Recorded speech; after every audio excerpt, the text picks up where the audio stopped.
طرح سے جب جسم برائیوں کا عادی ہو جاتا ہے تو بری چیزوں کو خریدتا ہے، اسی طرح سے جب ذہن خراب ہو جاتا ہے، جب نفس خراب ہو جاتا ہے، جب انسان کی روح خراب ہو جاتی ہے تو پھر اسے حقیقت اچھی نہیں لگتی، حقائق اچھے نہیں لگتے، پھر قرآن اچھی نہیں لگتی، پھر حدیث اچھی نہیں لگتی، پھر روایتیں اچھی نہیں لگتی، پھر صحیح باتیں اسے اچھی نہیں لگتی، نہ صحیح ذاکر اچھا لگتا ہے، نہ صحیح ذاکری اچھی لگتی ہے، نہ صحیح کتاب اچھی لگتی ہے، نہ ہی صحیح میٹر اچھا لگتا ہے، نہ صحیح مواد اچھا لگتا ہے، نہ صحیح کتابیں اچھی لگتی ہیں۔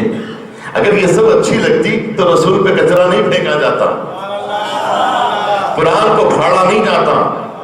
یہ پڑھے لکھے لوگ قرآن پھاڑ رہے ہیں، یہ یورپ کے جاہل قرآن پھاڑ رہے ہیں۔ اس کا مطلب یہ ہے کہ وہ جس طرح سے ان کا جسم نشہ آور چیزوں کا اور تباہ کرنے والی چیزوں کا عادی ہو چکا ہے، اسی طرح سے ان کی روح بھی آلودہ ہو چکی ہے، ان کا ذہن بھی آلودہ ہو چکا ہے، ان کی فکر بھی آلودہ ہو چکی ہے۔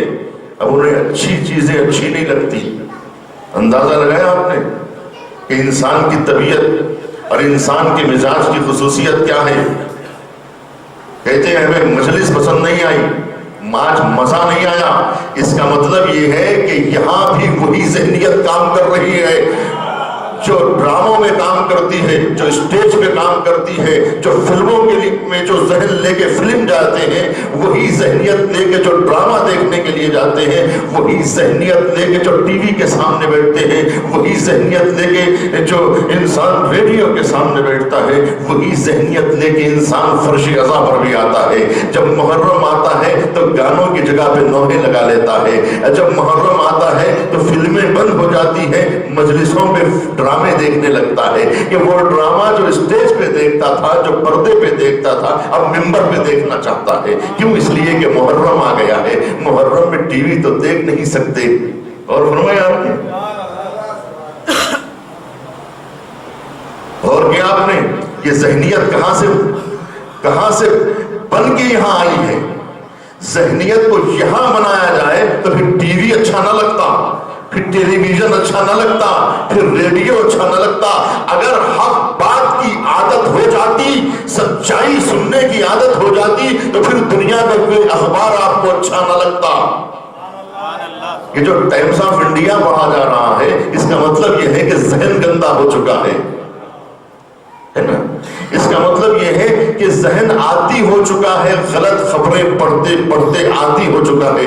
بی بی سی سننے کی لوگوں کو عادت ہے کہ بغیر بی بی سی سنیں گے نہیں، ان کو دنیا کا نقشہ سمجھ میں نہیں آئے گا، اس لیے کہ انہیں عادت ہو گئی ہے بی بی سی سننے کی، ہے نا؟ کیوں؟ دیکھیے عزیزان گرامی، جس طرح سے انسان کے جسم کی حفاظت ہوتی ہے، اسی طرح سے روح کی حفاظت بھی ہوتی ہے، اسی طرح سے فکر کی حفاظت بھی ہوتی ہے۔ اس میں ابن سینا کہتا ہے کہ اگر جھوٹی کہانیاں پڑھنے کی آپ کو عادت ہو گئی تو پھر آپ ریاضیات میں کھوکھلے ہو جائیں گے، میتھس سمجھ میں نہیں آئے گا، 2-2-4 کا فلسفہ آپ کو سمجھ میں نہیں آئے گا، فلسفہ ریاضی آپ کو سمجھ میں نہیں آئے گا، جو سب سے زیادہ متقن علم ہے وہ بھی آپ کی سمجھ میں نہیں آئے گا۔ کیوں؟ اس لیے کہ آپ کا ذہن عادی ہو چکا ہے، جھوٹی باتیں سننے کی عادت ہو چکی ہے۔ اب آپ ہندوستانی عوام کو دیکھیے، بازار میں کھلا ہوا میوہ ہے، کٹا ہوا پپیا رکھا ہوا ہے، کٹا ہوا جو ہے وہ تربوز رکھا ہوا ہے، اس پہ مکھیاں بھن رہی ہیں، لوگ مزے سے کھاتے چلے جا رہے ہیں۔ جلیبی رکھی ہوئی ہے، دھول ہی دھول ہے، پورا ہی دھول اڑ رہی ہے، لیکن جو ہے جلیبی ہے کہ کھائی جا رہی ہے۔ کیوں؟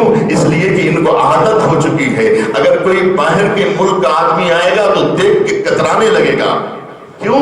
اس لیے کہ وہ کہے گا کہ یہ تو مزاج کو خراب کرنے والی چیزیں ہیں، یہ مٹھائی کھانے کی لائق نہیں ہے، یہ جلیبی کھانے کی لائق نہیں ہے، اس لیے کہ اس پہ یہ جراثیم اس پہ بیٹھے ہوئے ہیں، مکھیاں اس پہ بیٹھی ہوئی ہیں، لیکن مکھیاں جس پر بھنبھنا رہی ہیں وہی خرید کے کھاتے چلے جا رہے ہیں۔ کیوں؟ اس لیے کہ عادت ہو چکی ہے۔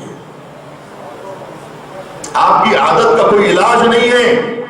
آپ بڑی بڑی قیمتیں دے کر جھوٹ سنیں گے. کیوں؟ اس لیے کہ آپ کی عادت خراب ہو چکی ہے.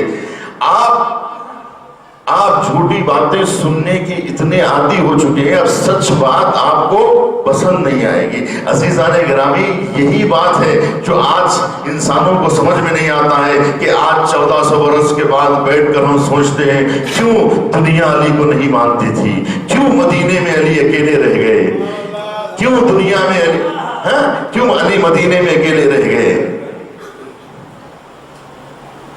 اور کیا آپ نے ڈاکٹر شریعتی کی پوری ایک کتاب ہے، اس کا مضمون ہی بس یہی ہے، علی و تنہائی. علی و تنہائی. علی تھے اور علی کی تنہائیاں تھیں. علی سب اصحاب کے بیچ میں رہتے تھے مگر اصحاب کو یاد کرتے تھے. اصحاب کے بیچ میں رہ کر کچھ اصحاب کو یاد کرتے تھے. پبلک کے بیچ میں رہ کر اپنے گزرے ہوئے دوستوں کو یاد کرتے تھے. اینا اینا عمار، اینا اینا ذو الشہادتین، اینا اینا ابن التیہان. یعنی اگر یہ اتنے لوگ ہیں، ان سب کے رکھتے ہوئے عمار کو کیوں یاد کر رہے ہیں؟ کہا نہیں، یہ سب ہے لیکن عمار نہیں ہے.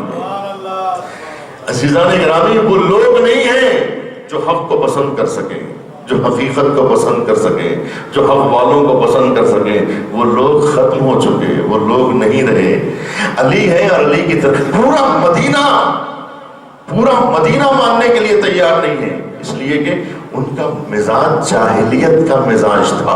وہی دور جاہلیت کا مزاج لے کر وہ اسلام میں داخل ہوئے تھے. تو اب ان کو بوریا نشین کیسے اچھا لگے گا؟ ٹوٹی ہوئی دیواروں میں رہنے والا شخص کیسے اچھا لگے گا؟ یہ جو لوگ اقتدار پسندوں کو جھک جھک کر سلام کرنے والے، یہ بوریا نشین کو کیا اٹھ اٹھ کے سلام کریں گے؟